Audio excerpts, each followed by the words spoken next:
how can dads help create hopes and dreams for their children, and then, bring it into action? Because I know there's a couple questions that you usually ask to spur those things that kids feel internally. Yeah.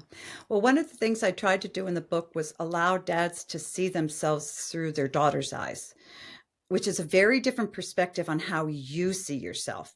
Dads are told, well, do this and do this and do this. But really, you don't know what to do until you can really sit behind your daughter's eyes and see you as she sees you. It's very important for fathers to believe in their daughters and their sons. I mean, we really could include sons here as well. Because if you don't believe in them as a gift to you, that they can succeed, that they are somebody, if you don't believe that in your heart, don't say anything, because kids know when you're faking it. If you go out and you say, oh, you can be great, oh, you can be great, and they know they can't, they think you're a liar. So what convinced me that day was that my dad, I heard his belief in me. So a father first needs to believe in his kids, their ability to be the good person God meant them to be. They are a gift that God has given them. They are Absolutely. capable of, they're here for a reason.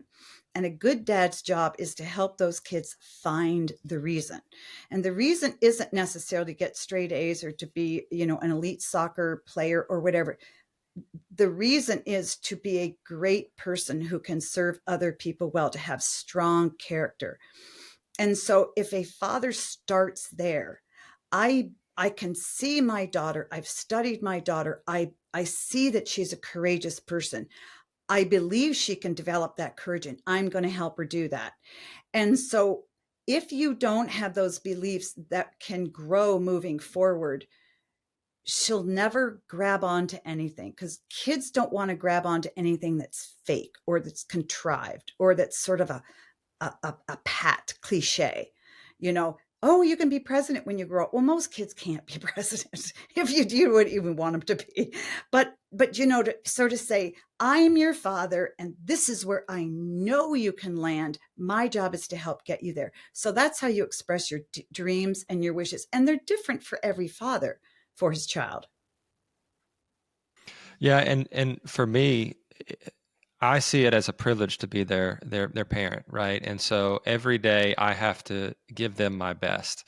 Mm-hmm. And one of the things that I always dive into is that, and I remind myself of this on a daily basis, is how I react to them either dims their light or it brings the best light out of them, right? And so I know that I'm one of those people that foundationally help create the inner monologue in their head, right? And so I know it's so crucial for us dads to be not just present physically, but emotionally, and be intelligent enough to look into what we say.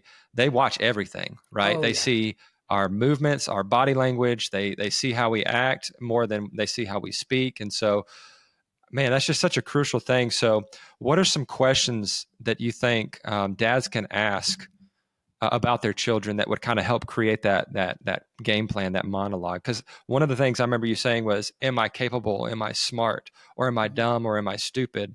You kind of had these contrasting questions that kids often ask about Mhm. their parents. I believe that was in the chapter, I could be wrong, but teacher to fight, because the Mhm. war is in her mind. The war is in her mind of not believing anything good about herself. But the father and the father alone has that power to change those thoughts.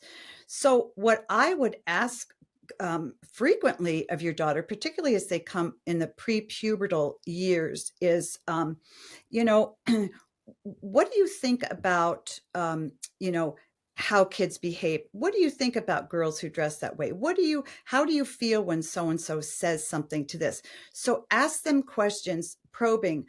How does that make you feel? What do you think about this? Ask her opinion of things. And if you just ask some general questions, asking her opinion, asking if she'll do things with you, that's a huge boost to her self-esteem. Letting her know you want her company. Girls don't feel like anybody really wants to be with them. But when dad says, hey, I'm going to go change the oil in my car Saturday morning, will you just come along with me? I haven't seen you in a while. And then, in those moments, just, hey, how has school been this week? What was good that happened to you this week? Tell me one thing that was really hard for you this week. And so talk to them on an emotional level. Don't just say, what were your grades and how did geography go and how did your math test go? I mean, that's fine. You want to show interest, but you want to dig a little bit deeper. And, how did it feel when, your best friend refused to talk to you and went off with some other friends? Girls can be brutal, in middle school and junior high, and just sort of see what she's going through and then just dive into that and ask very, very simple questions. How did that make you feel? What did you see? What do you think about? Um, Boy, they'll open up and they'll start talking and they won't stop. If you listen, if you ask a question and sit there and listen, don't ask a question to teach your daughter something. Ask a question to understand her. And mothers often ask a question to teach our kids something. We ask a question with the answer in mind, which is the correct answer, which is ours. So as our daughter is answering, we formulate our response to her answer to correct her. And that's one of the things I found dads don't do as often as mothers. So when you ask a question, listen and follow up and just listen. If you want to get your daughter to talk, just start listening to her.